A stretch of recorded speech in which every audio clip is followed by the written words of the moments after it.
a lot of people have asked you, how do you capture those moments and what is your process and stuff. Every photographer would say the same thing, that yeah, you need to keep looking for those moments and stuff. But what I want to actually ask you is, suppose if I'm in Holland, let's hope I come there one day, and you should. yeah, let's hope. So suppose if I'm there and I'm talking to you, you said in one of your interviews that you would be constantly looking somewhere else or over my shoulder and talking to me for new moments, everything new, okay, envisioning it, new crazy moments, okay. But those things, it's natural for you, it comes natural to you, and it's your habit, okay. But how did you develop those things? How did you train yourself that now you're talking to me, but you're at the same time you're able to envision those moments, or you're looking at those moments? Because if you say to a photographer or anyone, keep looking for those moments, it's not going to happen. It's like it comes naturally. So how do you train yourself there?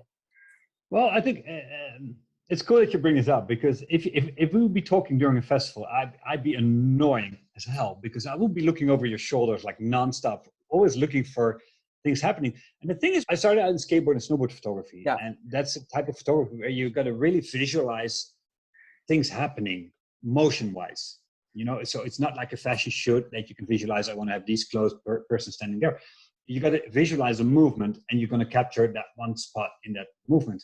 So I've always learned from that to look ahead. It's kind of like sort of time traveling in your mind. And that's what I mean when I'm looking over your shoulder. I'm always watching people, trying to figure out where they're going. I literally see the lines of people moving. And of course, having shot this so many times and for so long, you probably know what's going to work or not going to work. On stage, it's not that hard. You know, after all these years, I know the sets, I know the moments, I know when the pyro's gone off at which song, because I've photographed it so often. But I love taking photos of people and at festivals, and I just see movement. I look in, and how you can train for that? Do skateboard photography, I guess. I don't know.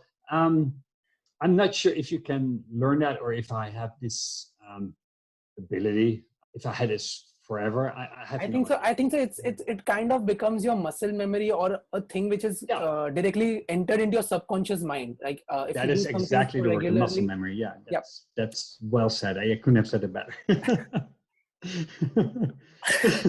But yeah, I guess it is. I mean, it is.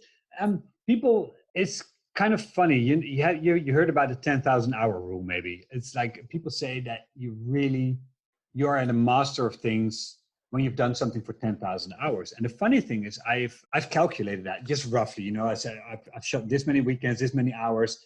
And for me, my biggest moment was Ultra Music Festival, the first time photographing it. That's my first time abroad shooting a festival.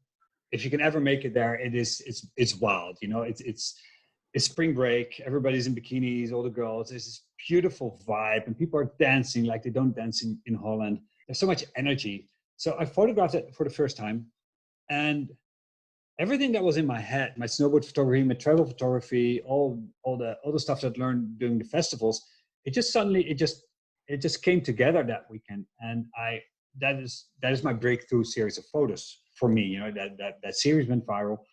But then for fun, I calculated the 10,000 hours, and it was just pretty much around that time that year that I think I figured out the 10,000 hours. Again, what I said before, it's going to take a little while before you get there. And yeah, you got to train your mind, and that goes for everything, I guess.